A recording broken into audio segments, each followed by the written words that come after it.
Well, October was a big fail, wasn't it? I mean, to be fair, it's not our fault. Like, you were sick for most of it. Yeah, well, yeah. Autumn sickness sucks as well. A bunch of things happened in October, though, right? So, first of all, apologies to everybody. We're back on this Sunday morning, November 5th. We're just going to space heater chat it because honestly, we just got to resettle back into doing these recordings again. Mo and Kevin are having a coffee with me this morning around the virtual table. Got my double right here, Mike. Yeah, I just have a glass of water because I'll get my coffee. I'll get my I'm real. drinking water too. First of all, let me start by quickly saying, coming back to the whole inspiration for this podcast, Anime Roundtable. I mentioned it was always based on sports talk debate shows, and I always point to two of them: Primetime Sports and ESPN The Sports Reporters. ESPN The Sports Reporters was a Sunday morning roundtable show. It was taped early morning and then aired just like 9 or 10 a.m. Something like that. So maybe it's kind of a cool or somewhat appropriate that we're doing a taping Sunday morning. Okay, let's go through the excuses for October, or at least my excuse for October. Yes, I was sick. Also, well, life does get in the way. My own work schedule has changed yet again, and that just makes it a little bit more. Well, we let's just say the chance of we can't use the same routines we had been using other times through the pandemic series to tape. So we're trying to figure out a new time frame, or just find the right type of time to get all of us on page to be able to tape an episode. Easier said than done. Right now, yes. I think we're coming to the conclusion a late night on the cusp of the weekend might be our best choice. But then again, that's in the middle of my work week. A real after midnight vibe. Yeah, no, it would have a real like midnight-ish vibe. But we'll worry about that a bit later on. Let's, I guess, chat for a little bit. The sad part about it is when we do a space heater chat, it has a habit of, well, not really being on topic when it comes to anime, but we end up talking about things that certainly could end up overlapping with our fandom. Although I get the feeling, having said all of that, the first thing I know we'll end up talking about this morning kind of comes back into the fandom. So I guess the progression of our conversation this morning starts within the fandom, and then goes slightly away from it. And it starts with the most recent thing, and then will end probably with the most furthest back thing to have been on the in the current events. So when I was talking individually to both Mo and Kevin over the last couple days and planning this, just to brainstorm just things we'd all talk about this morning, Kevin brought up one thing and I forgot all about it, which tells you where I am. It's based on Halloween. By the way, how was trick-or-treating for you guys this year? Or did you do give away any candy? No one ever comes to my house for Halloween trick-or-treating. Same. It's because I live right beside a bigger street where there's a lot of cars. So there was always the thought that fewer kids would come to our house because of that. Because, you don't want to take your kids too close to a big street. And then also, even though we would leave our lights on, people would almost never come to get candy. So then we just stopped. And kept the lights off. Yeah, we but mostly just keep the lights off now because even during times when people were coming, we maybe only get 3 or 4 kids. Okay. So, and we don't decorate our house too. So that doesn't help. And I do feel like fewer kids in my neighborhood trick or treat nowadays. Just a general perception. I don't know how true that is. So usually what happens is that we have too much candy. And, as much as I like candy, I don't want to eat too much of it nowadays. So I I and the rest of my family just don't do it anymore. Like my sister will take her kids out now, but yeah, we don't give out candy. Well, Yeah, just didn't happen. Kind of surprising too, but whatever. I wonder if it's because kids are like, there aren't as many kids anymore. Do you give out candy in the past, Mo? No, I've only been here 3 years, and in the 3 years I've been here, the first year there was nothing because it was pandemic, and then the second year there were some kids, but not that much, and then this year it's like zero. Actually, kind of surprising. Like you And had also, candy ready to give out and they just didn't come.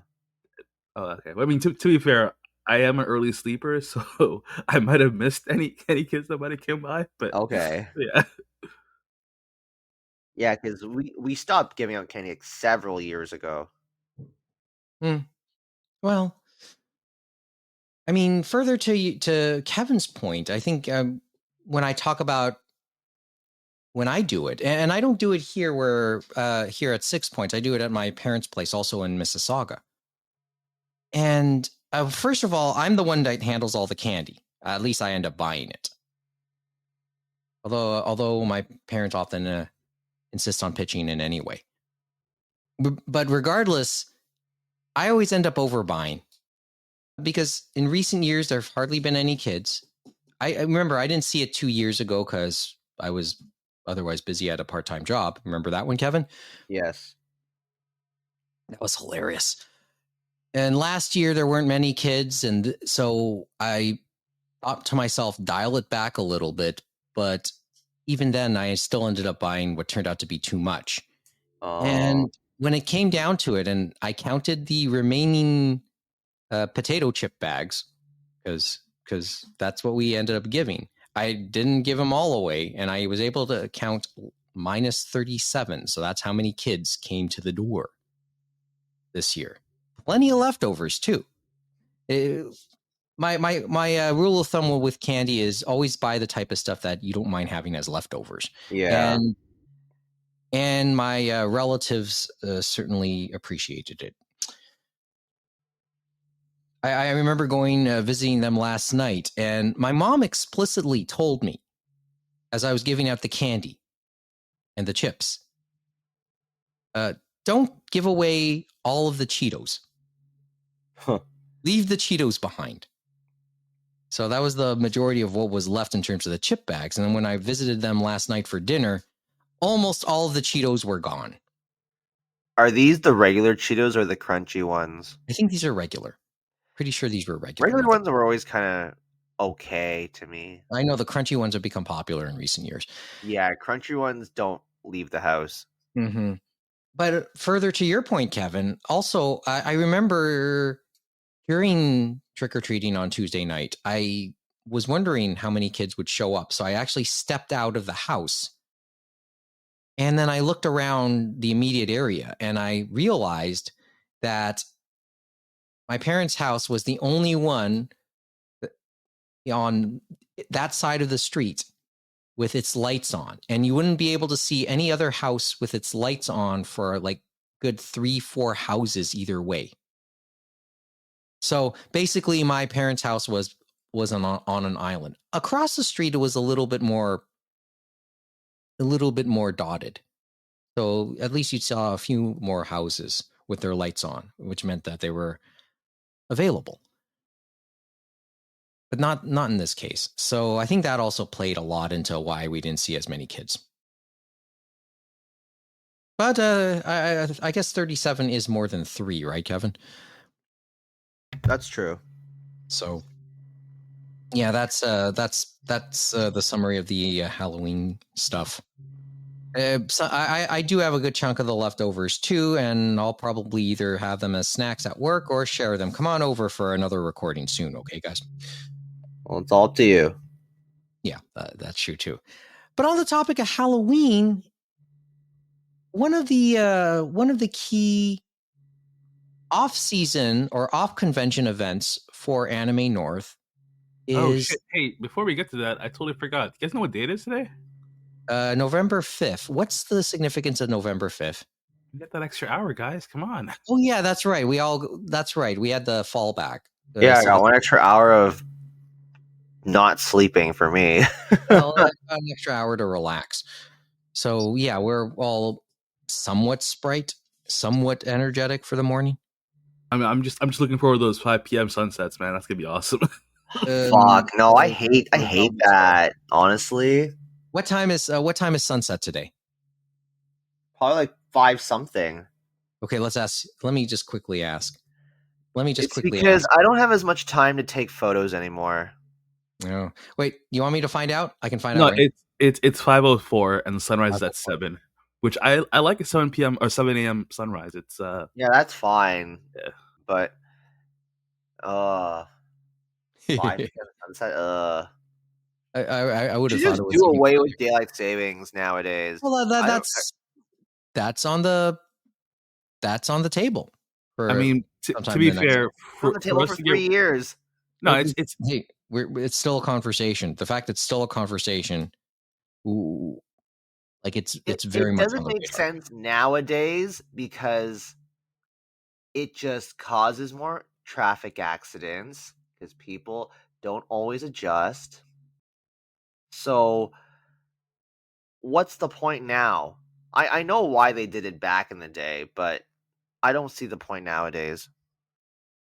I hear you, Kevin, but to undo it would require government to like function, to like The come to a government's already consensus. dysfunctional as it is. Yeah. And so we will have daylight savings for the rest of our lives. Especially the Ontario government. Well, it's hey, don't count out the U.S. people, man. They got some messed up. I think it's whatever. more They don't matter to us at this moment anyway. I tend to put it more on the U.S. because the way Ontario has Ontario's response to the idea is it'll do it in lockstep with whenever it happens in the States and Quebec. And New York. Let's not forget New York as well. Specifically New York, yes. Because New York, they'll do it. New York's its own country, yes. Yeah, they'll do it when that happens. Feels that way sometimes. Well, they want to be in coordination. To be fair, but yeah, because we can't be first. We always got to follow America. Fucking hell, it's our reality. It's the polite thing to do, guys. Come on. But it's also just the reality. But I sort of get your point, Kevin, because yeah, there was another when it was first implemented, the times were different, and now we live in a 24/7 world. So lots of things have changed, and maybe the idea of clock changes have kind of past its practicality. But I'll take the extra hour, especially since I didn't have to work it. Feel for my colleagues in that sense. Okay. Back to Halloween. So one of the bigger things on the Anime North calendar, aside from the convention itself, was the Halloween. What do they call it? Spooktacular. But they have something that happens at the Japanese Canadian Cultural Center every year, and they did it again this year. Yes, they did. And you were there, Kevin. Yes, I was. Did you do? I heard they were doing a mini Nomanoichi. Did they do that? Did you do it? Yes, they did. And yes, I did. Okay. All right. Sum it up in let's say 5 minutes. I did better than last year.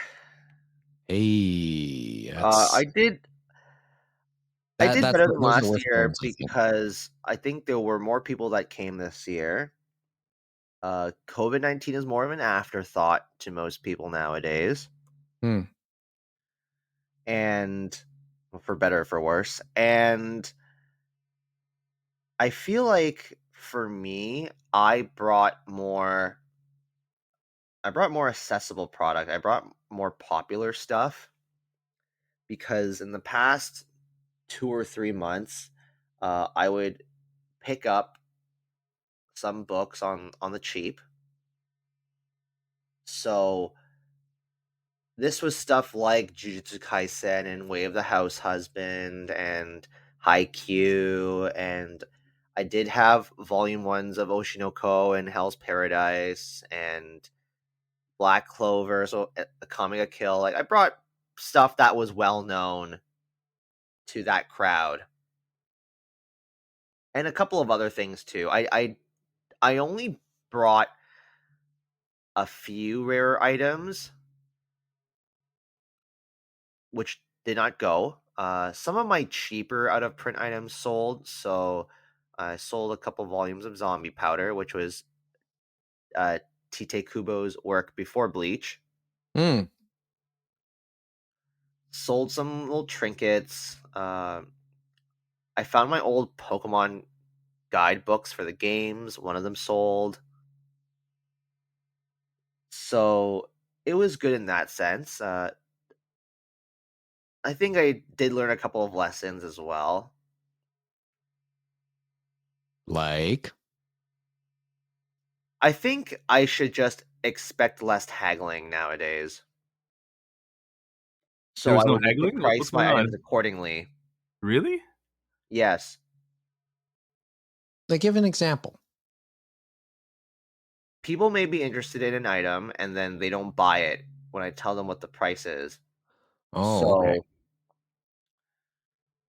that way, in my case, I think it's better, or at least for this event, it's better that I just have them a little bit lower still so that I can just move it versus just waiting for the right person for the right price. I mean, I think that's just a normal shift in buying habits now. I don't think haggling is it's dying off with the younger generation. You know, people just don't haggle, man. Yeah, I'm just okay. Yeah, I was wondering if this has become like a generational or cultural thing, or just It is most definitely a generational thing. I'm an example of this. Like I don't usually haggle. Like in flea markets, I'm more inclined to haggle. I did buy a couple of things and I did negotiate, but I made sure the negotiation was very reasonable. One person negotiated with me to buy a couple of items, and his negotiation was very reasonable. He only saved $2, so I'm not going to turn down a sale for $2. yeah, or as we say in American, 75 cents. So that's a lesson that I took from that. Had a few people take e-transfer with me, Really? surprisingly. Yeah, I Seriously? had 3 or 4 people that had to pay me by e-transfer. Dude, That how Didn't long is have did that enough take? cash.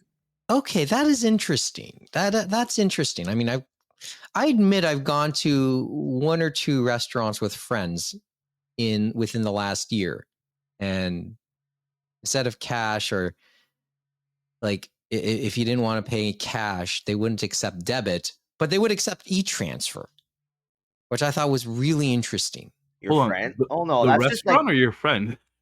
no, that's just your friends, right? Like when you're No. This is the restaurant. The restaurant accepted e-transfer. What restaurant What accepts restaurant was e-transfer?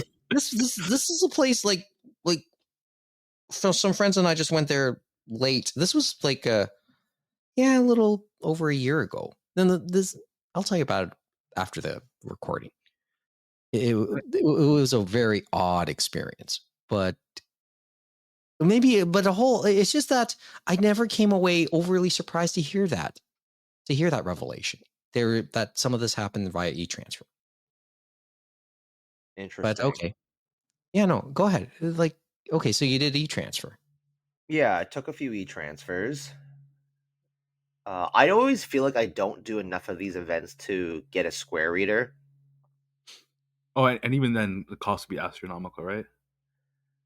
Cost, Just more than I would want to pay given where I'm at right now. But yeah. If you're only doing this, sorry if I cut you off. If oh, you're it's only okay. doing this like casually, certainly not with any frequency, what's the point? It's more so there's not enough frequency in events that would warrant it for me. But yeah, Like, it's because I sell books, it's more to my advantage to just move books out for the sake of not carrying as much back. so price them. So that's why you want to rethink the way you price things for these Yeah. type of events. Yeah. I think I understand it because of the stuff after I do Nomonoichis, the feeling I get trying to carry everything back walking half a kilometer through the Toronto Congress Center area. Although I am happy I did get rid of a couple of more unpopular stuff that I didn't expect sell. So that was Mm. good. Also, my friend who sold with me, he finally got rid of his shitty Sword Art Online duffel bag. Like, well, He only sold how many two things, attempts did your friend make? like at least two before this, I think. What He was this? he only sold Was three this things, but one of his this things was like a $90 item, so that was good. He sold Xenoblade Chronicles X for the Wii U. pretty good? Yeah. No. I mean, I have some sealed PlayStation 2 Xenosaga games. So Oh yeah, you're holding on to some gems. I've seen your stash. you've seen. I have to revisit it sometime in the near future to continue cataloging it. That seems like a spring type event, Mike, not a The winter. problem is that'll be like just as Anime North comes around again, right? Yeah, Mike's not gonna touch it So, again until like April, to be honest. Knowing him, this is something I have to. I honestly think has to be a year-round thing, or at least more frequently than I've done it. And yeah, it's been 6 months since I really looked through it again. no, So it's more like I don't bug you enough to make an event out of this. yeah, you're right. You don't, maybe not, but Because I've always said I'll gladly just come over and spend a few hours and just yeah, get it's it just done. Yeah. how my schedule is and how it coordinates with everybody else's schedule these days, which is badly. Well, no, you like to rest, which is not your well. That's your right to do what you want to do with your time. So that's all there is to it. Yeah. Okay. So were you able to see the rest of the party or the spooktacular? I did walk around for a little bit. Mm-hmm. So it's the usual setup of like there's a board game area slash like tabletop RPG area. There was a small stage where people could perform, like do their own little dance skits or just show off their costumes. Uh, the Kobayashi Hall is mostly reserved for Artist Alley, and there's always like a decent collection of creators there showing off their stuff and selling their stuff. And it kind of spilled into the main hallway too. I noticed I did see some like artists and other creators that were also kind of selling some merch too, which was interesting. Like I saw Mm-hmm. someone that was selling their art and also just selling some figures. Hmm. And I do know for the flea market that there were at least a couple of other people that were running their I don't know if this is their side job or their full-time job. I never did clarify with them, but these were people that I did notice having booths at cons actually, Hey, it could be their business. or just people that I do recognize that will like there's some Nominoichi regulars that also came too. Yeah, I started to recognize. Well, I mean, there clear communities have sprouted up in all of the segments of Anime North, whether it's Nomi, most notably Nomi and Artist Alley or Comic Cat or whatever they call it these days. Mm-hmm. There's clear communities. So, and for many of them, this is, oh, and even vendors, even the vendor side, especially local vendors. So there's for a lot of them, this is becoming their business. This is becoming their, not necessarily side hustle. It could be their main thing. Indeed. And if they're able to do something with it and do something reasonable with it, all the power to them. They got my respect in that sense. Okay, a thought. Give me a thought. Mm-hmm. You mentioned, okay, you brought more popular items, more, I guess, quote unquote, mainstream items to the fandom. When you said that, you had me thinking about, okay, who frequents these events? This is a more narrow demographic, I'm thinking. Like, yeah, Anime North has its obvious people, but we joked earlier this year at AN that it had increased a little bit, or that demographic had widened. A lot of the fans of 20 years ago now have families, but still come to the show, bringing their kids along, probably strollers, or you have parents who are helping their kids at the Nomanoichi. It sounds like we've narrowed back down. When you do these events, it's narrowed back down to the more younger demographic. I feel it skews younger. In terms of race demographics, I thought it was mixed. I couldn't tell you definitively what the split is, but seemed mixed enough. There were some families and some older people, but I do think it did have a more dominant younger crowd. So I took that into consideration, to be honest. That's why I didn't bring most of my like expensive rare books. I brought some expensive DVDs just in case, but mostly I brought just books. Well, you played to the crowd, I guess, but you thought it through. You've done the Halloween thing a few times now, right? How many times? This is only the second time they've done it. Well, still more than once. Well, that's right. The Nomanoichi at this event is a recent development, right? Yeah. Now that you put in those terms. That's because one of my friends organizes the flea market for Halloween, so she wanted to do it, and then she got the okay from Donald, I'm assuming. Yeah, because it's not the same. Like, the main runner of Nomanoichi lives in Japan most of the time. What was that?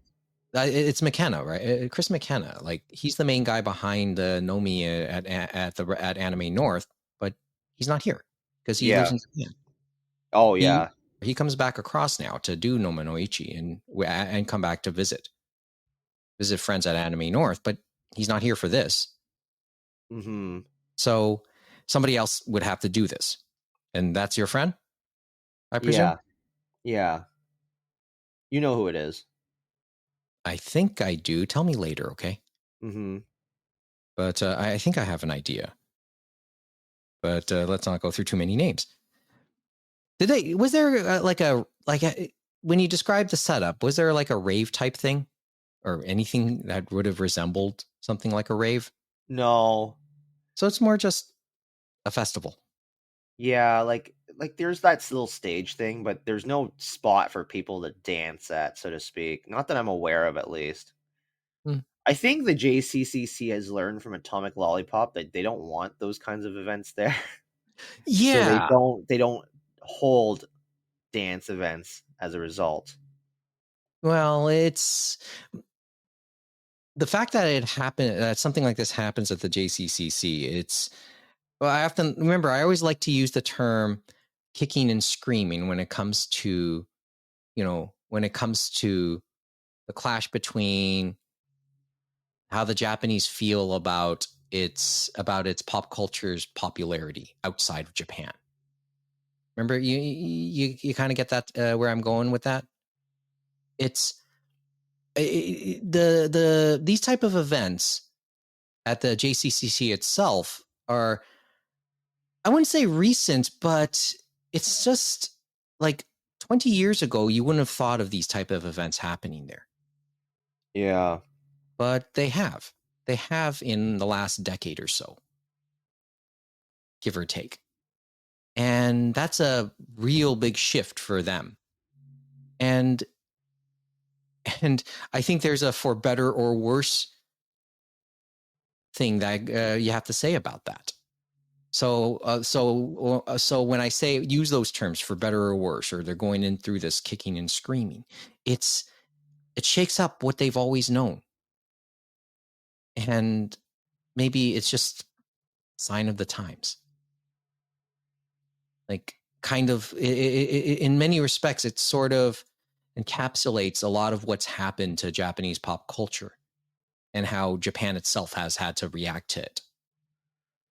And I do feel that my friend was able to convince Donald that there will always be people who just want to get rid of their stuff. You wonder if there'll be another version of the Anomi that would happen outside of Anime North or Halloween. And I would have to be reminded, what other types of things does Anime North do outside of the convention itself? Okay, so the only things I can think of, Spooktacular, and then doing a block of programming at Japan Fest Canada. Those are the only two things that come to mind immediately. But I'm wondering if there's they don't anything else really do much else. And they'll sponsor the occasional thing, but you're right. That's really it. Yeah, and once again, we're saying this as an official podcast of Anime North, but it also speaks to just the way the setup is with Anime North too. Right? Everybody, all of its segments go off during the year to do its own thing and then touch base with each other once in a while, and it leads up to the convention itself. And then afterwards, we all split apart again, going off doing our own things until the cycle and the circle of life continues. But yeah, it's become an annual rite. So there it is, the Anime North Spooktacular. There was limited food there. Like, there was some food, but not a lot. It's just whatever the JCC happened to be selling, because they do sometimes sell stuff like ochazuke and traditional food. They might have some onigiri sometimes. Yeah, they've always kind of had a little stand to sell stuff. So I guess they elected to work later that day, obviously, but otherwise you kind of had to just get your own food. Yeah. Well, one other thing that kind of caught my attention, and this is as we ended off. When did that part of Winford Drive rename itself Sakura Drive? I feel like this was this year. I don't think it changed last year to my recollection, but I still feel like last year it was still Garamond Court, but Garamond Court on Winford, right? No. Yeah, but because Garamond Court is the street itself, actually. Mm-hmm. When you you basically turn into it from Winford, but I don't know the exact date, but I feel like it was within the past 12 months. Like inside 12 months. Yeah. Okay. So, yeah, that's the most recent thing that happened last week. Halloween. Halloween at the JCCC presented by Anime North. Okay. That's one thing we want to talk about. Second thing. And now we turn to Mo. Esports.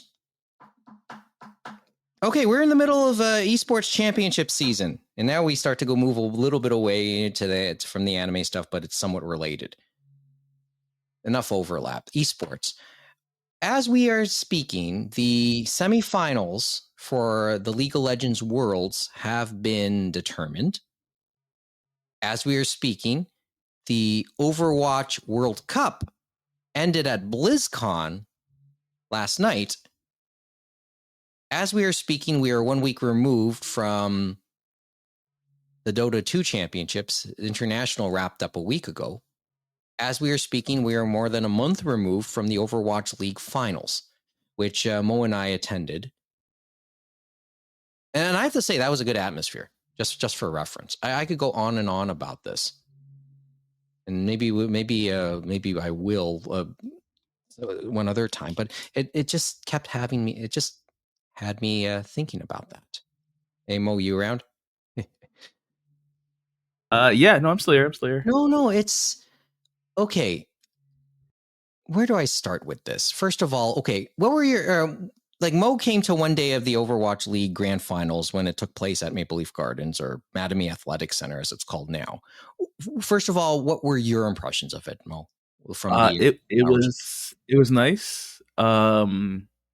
Big, a lot of people. I mean, considering I like the stage. It was all set up pretty nicely. Plus, I think that venue in and of itself is a very good venue for esport type related events. I think it worked really well.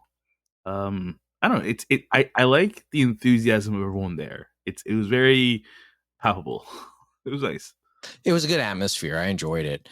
It's just I kind of reflect as to where the Overwatch League went, and then it kind of remember its first two grand finals took place at in Philadelphia at the Wells Fargo Center in the second year, and then in the second year, yeah, and then the first year it was in Brooklyn at Barclays Center. Huge arenas, like 15,000, 20,000 could have been there. Yeah, that always seemed a little much, no? Yeah, and it turned out to be. I guess it wasn't sustainable. So the last couple of years, the grand finals took place in no more than 5,000 seat arenas. So at the Anaheim Convention Center, which in the arena where the World Cup actually ended last night, probably no more than 5,000. Mattamy Athletic Center, same thing, probably no more than 5,000, maybe closer to 3. I forgot the exact seating off the top of my head. It's kind of reduced itself, but the crowd who came out was so enthusiastic, and there's a clear traveling crowd because there was a lot of out of towners. And oh yeah, and I like that. I like that there were, because remember that location or that venue is right next to several hotels. It's right next to a major subway system. There's a streetcar right in front of it. It's a really good location. It sucks that the Leafs don't play there anymore, but I did enjoy that there were a lot of people from out of town. Yeah. And, had some great conversations with people. But obviously, when you talk Overwatch, you end up talking about, okay, especially when it comes to esports and the end of the league. And I think there was a lot of melancholy moments throughout that weekend. You understood that this was the last time, you understood that changes were coming to the esports system. Overwatch League, as we knew it, was probably going to end after this, and you got that sense. And the casters afterwards, it certainly made it feel that way, right? But you also came away thinking, okay, there's still something here. Well, they'll have to figure out what. And Overwatch World Cup basically reinforced it. We knew that there could be something. They just have to figure out some sort of formula to make it work. And that's just the takeaway I got coming away from it. Had some really fun conversations. Never felt out of place there. And I don't play these too much in the way of video games these days, Mo. But when I mentioned to enough people, and you felt comfortable talking to them, when you mentioned to people you never played the game, you just appreciated watching it. You appreciated the competition. They did not. You were never dismissed. I never felt unwelcome there because I never played Overwatch. It's honestly a very welcoming crowd of people. There's a lot of people with signs and costumes and different things, and it was very nice. Everyone was super friendly. That's cool. Random people talking to random people. Yeah. There's no hate or animosity, I guess. I mean, even if your team lost, it was still the general vibe was pretty good. It was great. There's no it's not I don't know, there's no rivalry or hatred towards your team losing kind of situation. Everyone was just happy to be there and talk to people. Yeah, I mean, the rivalries were pretty civil, to say. I guess that's the best way to put it. That's interesting because it was fun. It was interesting because one conversation I had with a fan rivalry, but you never came away just thinking there was. So maybe it's because this is a very new type of competition to watch in comparison to traditional sports. And I think the community generally just likes to see entertaining gameplay. Yeah, but I wonder if this is... Yeah, I mean, but having said all of that, Kevin, I wonder, and maybe Mo can enlighten me on this one. Does that feeling exist in other esports? Does that feeling exist in other games? Does it exist in League of Legends? Does it exist in Valorant, Call of Duty, CS:GO? Do you have that feeling? It's a tough question to answer, Mike. I mean, I want to believe that yes, that every one of these esports leagues has a fan base that is accepting and welcoming and just as happy that their sport is, on this level with all these people. But that's not the case of human nature. People are not always the best. I get the feeling what we see in Overwatch isn't the norm. Oh, I agree. I agree. Overwatch, that's what made it so cool. I mean, as I said, I would have a conversation with a player. I would mention I just approach it from a traditional sports standpoint and just appreciate the competition and the fun. And they just said to me, "You're the type of people where, like, I think most you would be looking for. Anybody who just respects what we do. Anybody who just respects it, just casually. They're the type, like, that's why I felt so welcome there." So it was just, I can't say I really too much bad about it. I mean, you could have conversations with the casters, and I think the fan community for Overwatch esports hold a lot more emotional attachment to the casters than I think in other esports. I'm coming away thinking that. Probably because they tell the stories of its players, and a lot of the main players don't speak English all that well. So their stories have to be told to a lot of its English speaking audience through its casters. Yeah, they're what, 90% some kind of Asian, right? Yeah. And a lot of the story at the time during that weekend was Korea and China, how the types of play styles there. And that actually ended up being a big story within the Overwatch World Cup as well last night. So there was this lament. So a lot of the stories were told through English casters who spoke Korean.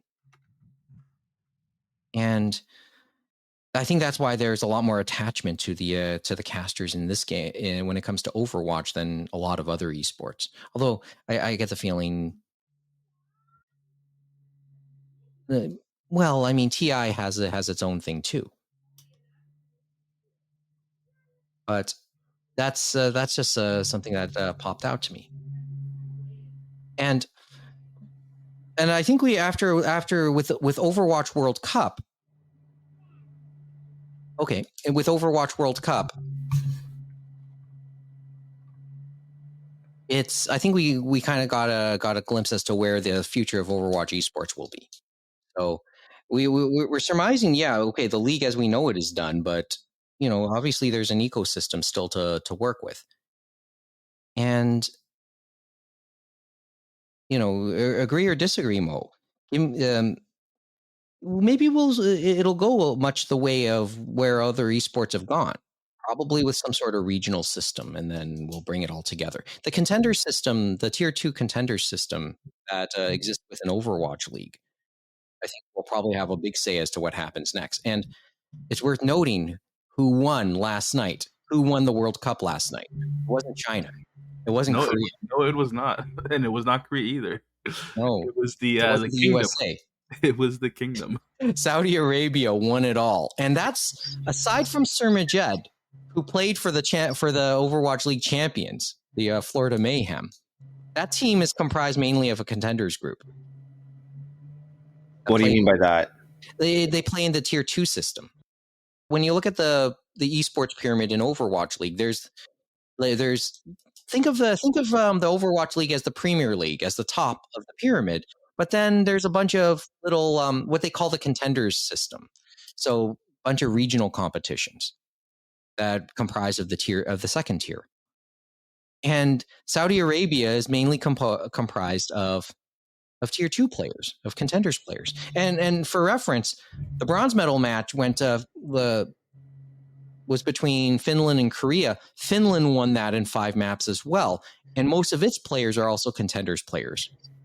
And they beat a bunch of Watch League pros. They beat an all-star, essentially a Korean all-star team from tier 1, from Overwatch League. So this may give you hints as to what could happen in the future. As Activision Blizzard and then rethinks its esports, its full esports division. So just something to think about later on. And I know we're talking more about the Overwatch stuff because that's the thing we've become more familiar with, at least on this show. But just something to think about later on. And we'll see what happens as a championship season in esports continues.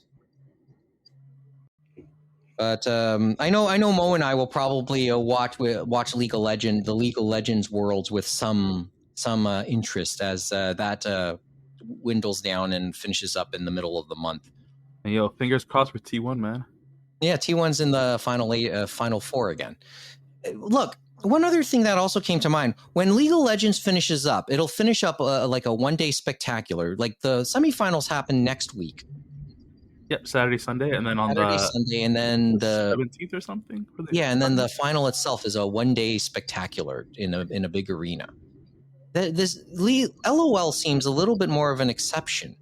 They'll hold and Overwatch League tried to hold its finals in a one-day spectacular fashion, but then it kind of pulled back a little bit, and it's a lot like the finals of other esports now. Maybe a week or a weekend spectacular.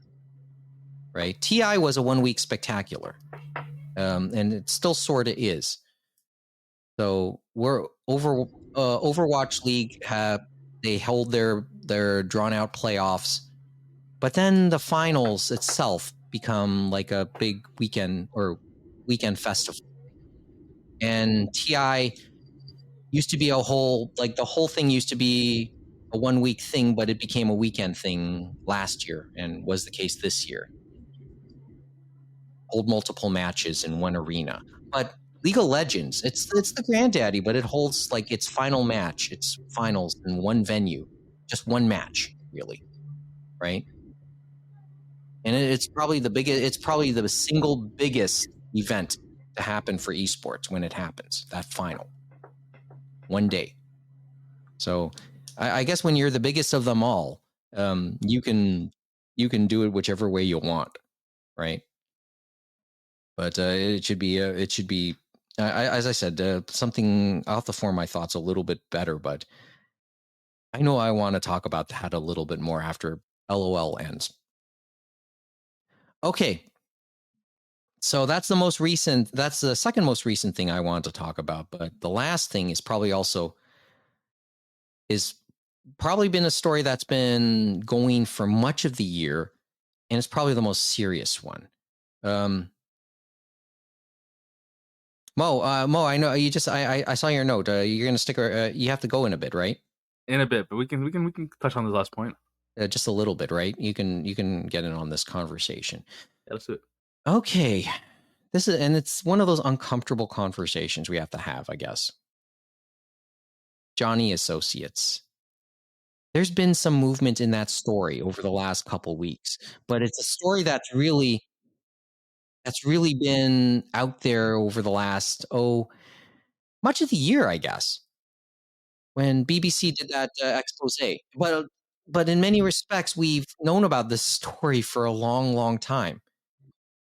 Even before that documentary, the whole the fallout in the years since Johnny Kitagawa died, and how okay, let's go back just a little bit and just to give a primer about Johnny's associates and Johnny Kitagawa.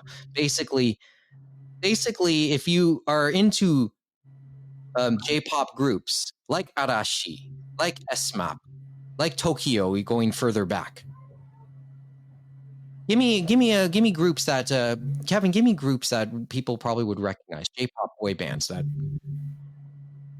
like any of the major J-pop boy bands you hear about, chances are they're associated with Johnny Associates, with Johnny Kitagawa in some form. That's the likely scenario. Kingmaker in many ways.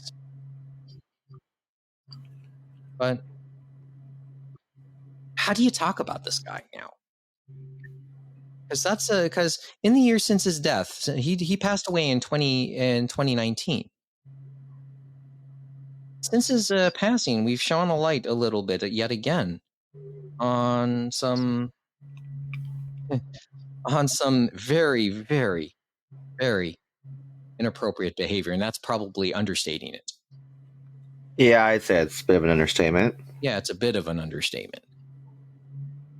Because in the recent years, we've been reminded about sexual misconduct and sexual assault allegations against Kitagawa, and he fought them when the first time they surfaced back in 1999. And while a libel suit he filed against the original allegations was ultimately dismissed on appeal, he was able to still keep going. And after he died, they resurfaced, and they never really got anywhere until a BBC documentary in March shone a very uncomfortable light on it. And the fallout has been spectacular, I have to say. Thank you. I mean, thank you to the Kevin, BBC you know the story for finally addressing that sick fuck of a man who did heinous things to his talents over the course of decades. God's sakes. I watched that documentary last night for the first time. I knew it had been there. I want to watch it before we had this conversation. We talked about it because there's been, like, as I said, a couple of follow-ups in the last month or so that are probably of note. And I got angry watching that, I have to say.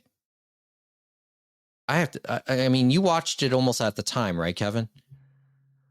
And I watched it not too long after it came out, yes. And so, like, in the spring. And I Or watched not too long after it got translated to English. Or not, okay, I shouldn't say translated to English, because the BBC video itself was in English, but then I don't think all of the Japanese people were subtitled. I don't think. I could be just misremembering, but I know that there were issues having it being put up.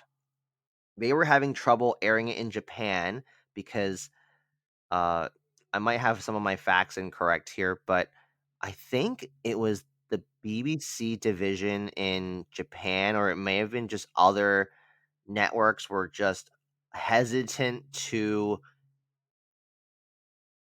air it because they didn't want to jeopardize their existing relationships with Johnny's and Associates. And dude, that's the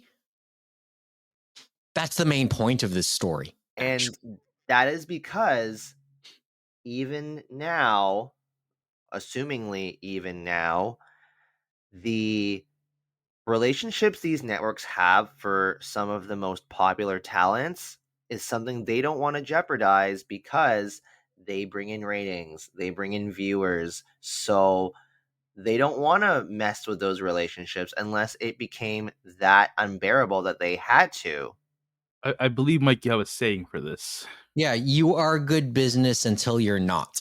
Oh, no, the other one. Biting the hand that feeds you? Nope, the other one. I'm trying to remember now. I have a bunch of cliches. Oh, cash rules, money, blah, blah. Oh yeah. Cash rules everything around me. Yeah. Yeah. I yeah, we cannot. And I joke around about that, but and I say it as a gag. This one, like when we use it in these terms, cash rules everything around me. Get the money, dollar bill, y'all. That's the phrase, right? Couldn't wait The to say popular, that. huh? You couldn't wait to say that, and when Mohammed prompted you. Oh, well, thank you for reminding me, Mo. I mean, you can add the sound effect. You probably won't, but you could. Yeah, but we never do in the when we do the space heater chats. I know. It's just, but this is the serious version of that, right? And when I make the line, I say it as a gag, but this time around here that we say this, this is dead serious when we say it, because when we talk to somebody like Johnny Kitagawa, it's Kingmaker. We really mean it, and he can crush you. That's what like this is like the hesitancy why nobody as to why people really did not want to speak up, because of the type of power he had, and maybe presumably still has, like as a group, although that's changed. But you would also think there are segments, and this is everywhere, but here in Japan, when we talk in Japan, you got to think somebody holds that type of power and is abusing it still. There's no doubt that exists somewhere still in some form. Now, as it relates to Kitagawa, yeah, if you got on his wrong side, he could shut you out, not make any himself or any of his boy bands who, everything a lot, like not make any of his people available to you, and that could crush your ratings, crush any of your programming, right?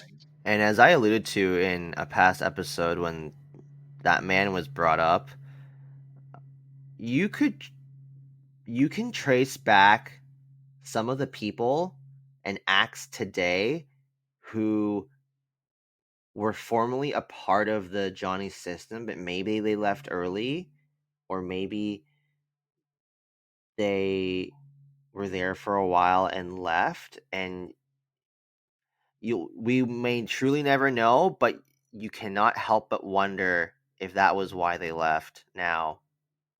And there were at least a few very popular performers that were indeed part of that system early on in their careers, but they bailed early. And now when you hear all these revelations, you can't help but start thinking and wondering and quote unquote putting two and two together. Yep. That's what angers me about watching this. And the fallout has been spectacular, as I said. It's Or already you can't help but wonder, like, anybody who made it through the system, chances are they were affected by it because they decided to make it through and decide to do what they wanted to do at all costs. Yeah. So that's it. And I mean, fair enough to them. They just felt, okay, this is what I had to do to be successful. It's it's odd seeing something like this play out in the day and age of today, I guess. Like, it seems like we've moved past this. Like, this should no longer be a thing. But since it is Japan and they do follow a different corporate structure, I guess, or social culture in culture. You don't want to rock the boat there. Definitely not. I mean, it gets hammered down. I get it. In many respects, that's sort of a line from the narrator of the BBC documentary, from the guy from the reporter from that documentary, whose name escapes me right now. But you got to see this. And further to the point, The version that I saw last night, it was BBC's Japanese channel. So yeah, while English figured prominently in the documentary, it was shown with Japanese subtitles. And so when they talked to Japanese speaking subjects, there wasn't an English translation. I had to dig around a little bit more to find that. There is, if you look hard enough and Google it hard enough, you will find a version of the documentary with full English subtitles. Yeah, that was the thing. That I was remembering correctly then in that case.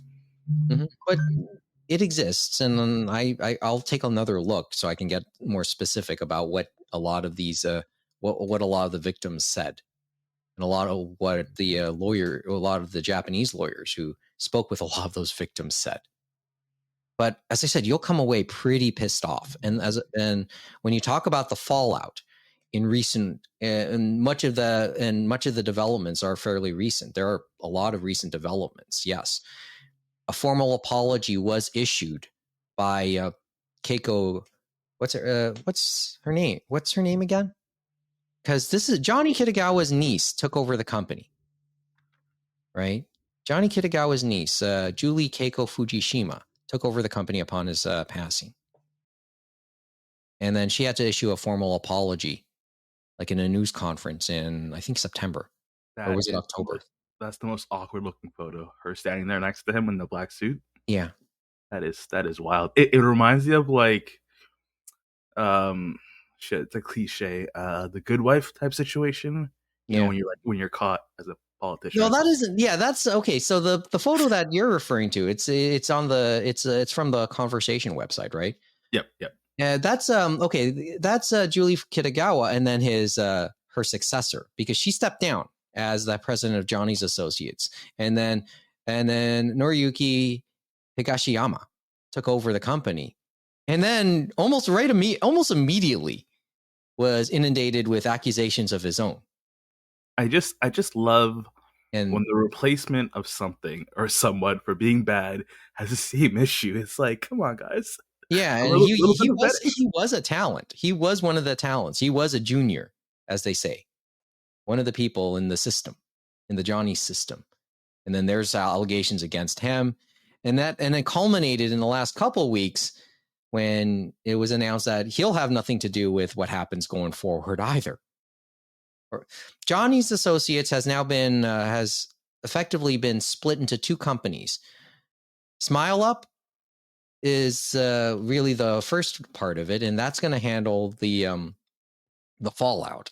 So any compensation that'll be given to the victims, you know, and since the documentary came out, many more victims have stepped forward to tell their story. It's become too much. Investigations have been ordered. Even got to the UN, who spoke, and it culminated with that apology in early September, and the splitting of the two companies. Smile Up will essentially handle the fallout and any compensation to be given to the victims. They'll handle that, and then a second company will be formed, and that'll handle basically the current talent, the current people in what's the Johnny system now. But they're hurting. Those talents are hurting because a lot of companies now, remember, and once again, coming back to one of my cliches, you're good business until you're not. Well, a lot of companies have disassociated themselves from the Johnny system and have taken off a lot of their talents, won't do any agreements, any contracts with anybody associated with what used to be Johnny's. And many victims have said this isn't necessarily the way to go either, because there are people who are legitimately chasing dreams. Why should the fallout be taken out on them? But once again, it comes down to the idea you are good business until you're not good business. And for a lot of companies that are disassociating themselves, it's not good business right now. to have them on. NHK was silent about a lot of this for a lot of time. They didn't cover this until recently. They had plenty of chances to cover the allegations as they came out over the decades. And a lot of people are criticizing them, and they've had to release their statement saying basically they did not know the proper way to cover it at the time, but things have changed. I don't believe that, or I don't believe them for saying that. Yeah, they covered it all right. Well, because they had to.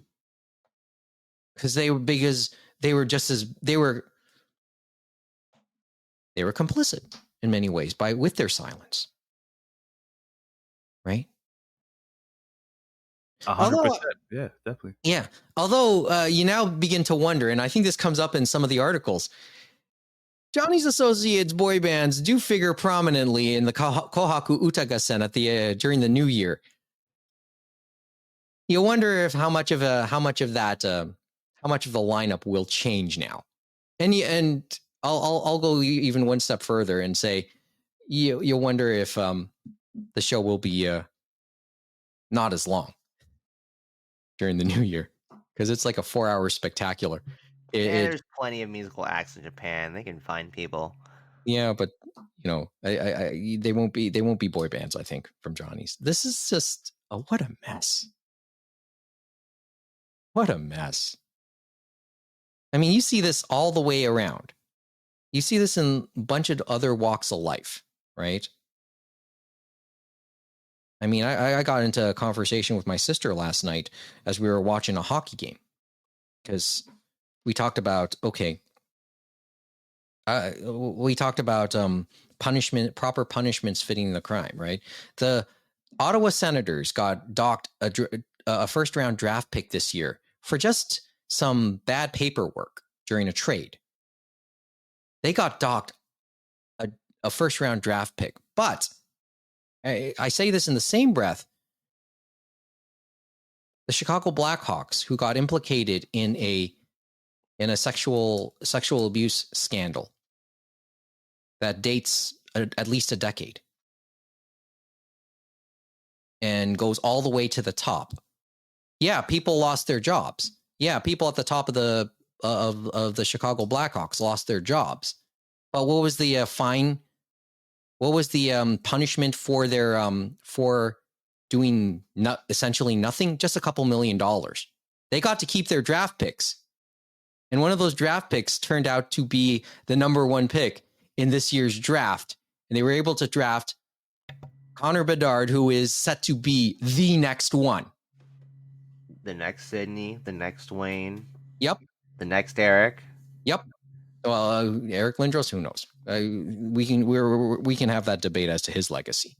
Well, Eric was at the time projected to be that kind of superstar, and he was just wasn't as long as the other two that I mentioned. But the thing is, that's part. Doesn't that if that doesn't get you angry? I don't know. So in many respects, the beat goes on. Sometimes you're not punished fully.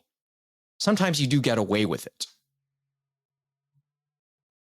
And that really has me wondering, are the punishments really hitting the right people? Clearly they're not hitting the right people. I mean, coming back to the whole Johnny's thing, it didn't hit the right people. No, we can debate whether or not it's hitting the right people. Right? Johnny Kitagawa is dead. But his victims, a lot of his victims are hesitant to still throw him under the bus. That's what came out in that documentary. Which is so odd, because it's like, at this point, you're not the first victim, right? No, and what have you got to earn? What have you got to lose? You're not really in the system. You're out of the game. You're not in the industry anymore. Personal shame. amongst your peers, your family, your friends. That's like no one. Especially in Japanese society, not a lot of people would want to admit that. Yes, Johnny Kitagawa diddled me when I was 12 years old because I wanted to be a model, or he wanted me to take orifice while he spanks me, or any like derogatory, disgusting thing he did, because he did a lot of them. And that's just a lot of people in general. That's not just Japan. Yeah, and it's not just Japan. And I just gave you an example that's closer to home. Do you want to go through the details of what happened with the Chicago Blackhawks all those years ago? Mm-hmm. Like, we don't have to. You can look it up. You can Google it. It wasn't that long ago, actually. No, it wasn't that long ago in comparison. But it gets you pretty pissed off when you hear it, when you read it. Basically covering up the actions of a minor coach over what he did to a minor league player who didn't really get anywhere. All they got was a slap on the wrist, and that second chance gets them a generational player. A second chance, something that they probably did not deserve.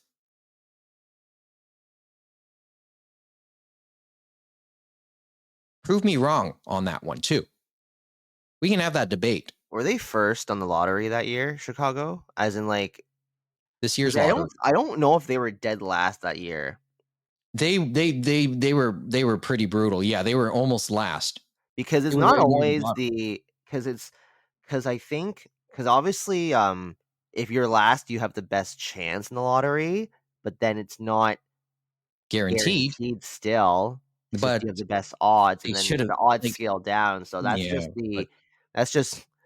so far as we know, that's just the cruel fate of whoever was last, which is probably Columbus or Anaheim, perhaps. But oh no, it was that's right. Anaheim was I think got second pick, and they almost 20 years ago with Sidney Crosby, they were number 2 in that year as well. And I think they almost got the first pick again. You feel bad for them. Oh, bad for Columbus. I think it was Columbus. I don't remember though. Yeah, but there you go. But yeah, the pick ended up with Chicago, and frankly, that's a pick they should never have had. When you look at it now, I'm inclined to agree. As I said, prove me wrong, or try and debate me on that. Oh, this one you can at me if you want. But and thinking about it, and then it was, I guess, in the back of my mind as I watched the Johnny's documentary, and I just got more angrier and angrier as I watched it. And that's without the full English translation. I have a chance to rewatch it now with an English translation, but I need to calm down first before I do. I think that's a good place to end it, Mike. Don't you agree? Yeah, I think so. But I think there's more to that story, and we'll talk about that. There was one other thing I know we want to talk about, what we won't get around to today, and that's the fallout from arguably the biggest K-pop song of the year. People might know Cupid, the song Cupid, and might be aware of the group 50/50, but if you dig a little deeper, you probably know a little bit about the drama that surrounds 50/50 as well, the group.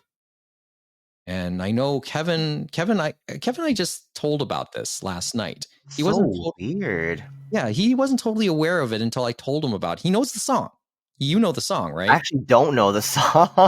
Well, you know Super Shy. But I've heard New Jeans enough, yes, yeah. But arguably, like, I think the biggest K-pop song of the year in 2023, it's a toss-up between Super Shy and Cupid. I think at this point, it's a toss-up between those two songs. Okay, maybe it's Super Shy, but Cupid's getting the rounds. Yeah, I mean, you've made it when you hear it on the being played where I work anyway. I think you've made it if you're able to get play in a non traditional place. And when you hear it being played in a public place like a casino or a shopping mall, then you're somewhere. You're more than just niche at that point in time. And I hear the English version of Cupid being played at work quite often, probably 2-3 times a day. So I think you're somewhere. And then Super Shy is played at the same time as well. We got to talk about that because that's a weird one. And it had me reflecting a little bit on, when we have that conversation again, we have to also talk. We can't talk a little bit about, the differences with K-pop, J-pop, Korea, and Japan when it comes to their pop culture industries and their entertainment industries. But you're right. We should save that for another time because I didn't want this chat to go too long, right? Mm-hmm. And I think if we got between an hour and a half, that would have been good enough. And that's where we are on this. But yeah, I know, Kevin, we can talk. You want to chat about that again later in the week, right? Maybe if we're I don't real. mind. I just kind of have to wrap my head around it because it seems pretty convoluted. Yeah, I'm still trying to fully understand it, but there's still some parts that I want to try and understand too. I just know it's bottom line right now, and it's not pretty. And considering 50/50 would have had, I think, has a song in the Barbie movie soundtrack. Let's have this conversation later on in the week. Oh, interesting. And then, and Mo and I will have probably another esports relay conversation after World's End. And then Amy and James, well, we have to get back to anime eventually. I mean, eventually. Because that's the name of the show, right? I know stuff has happened within the anime sphere, especially in the voices. We could possibly talk about how I have started to jump into the VTuber hole. Yeah, we'll pull you out of there for a couple minutes before you drop your back in, okay? No, I don't need to be dropped back in. You'll just dive in yourself? No, it's more like it's more like I'm treading water right now. Like I'm trying to I'm starting to trying to figure out what it's all about in a way, and it's pretty interesting. So I've been kind of just, I don't want to say being critical, but I've just been kind of like been following some streams here and there, kind of seeing what makes some of these people popular and what and like the tactics they use to kind of drum up like engagement and oh boy, that kind of stuff. I'd be curious. I mean, only within the past couple of years do I watch The Odd Thing on Twitch. And the only thing I would watch a lot of is maybe esports competitions. But then I myself have watched The Odd Streamer for a little bit, a couple of streamers, but they're related to some of the esports stuff I watch, or quite frankly, other stuff I've watched in the past. I'm starting to watch some live real people too, so to speak. I have been poking into Kaho's stream sometimes. I've been poking she's been Connor's doing stream. Yeah, and she's been doing a lot more IRL type stuff. Been poking into Premier 2's stream sometimes as well. Mm-hmm. So we should talk about, just keeping up with this stuff and maybe trying to wrap our heads around it at the age we're at now. Mm-hmm. But let's save that for another conversation, and hopefully, maybe within the month. Fingers crossed. Hopefully, we can get another regular episode in before the month ends. But let's see how all of our schedules work out. Okay. Mm-hmm. But thanks for making the time for coffee this morning, though. Or virtual coffee this morning. animeroundtable@gmail.com is our email address. animeroundtable.com. You can see the archives of whatever we've already put up. We're on X or Twitter or whatever you want to call it, Instagram. Let's not call it X, please. Okay. Twitter, Instagram, TikTok @Anime Roundtable. Yeah, we have a YouTube presence, technically. We have a Twitch presence, technically. We'll try and make use of them, hopefully. And let's leave it at that. Geez, I got other stuff I want to watch tonight. So maybe I'll go back and check that out, and I'll get back to you later in the week. Thanks for the conversation, guys. You're welcome.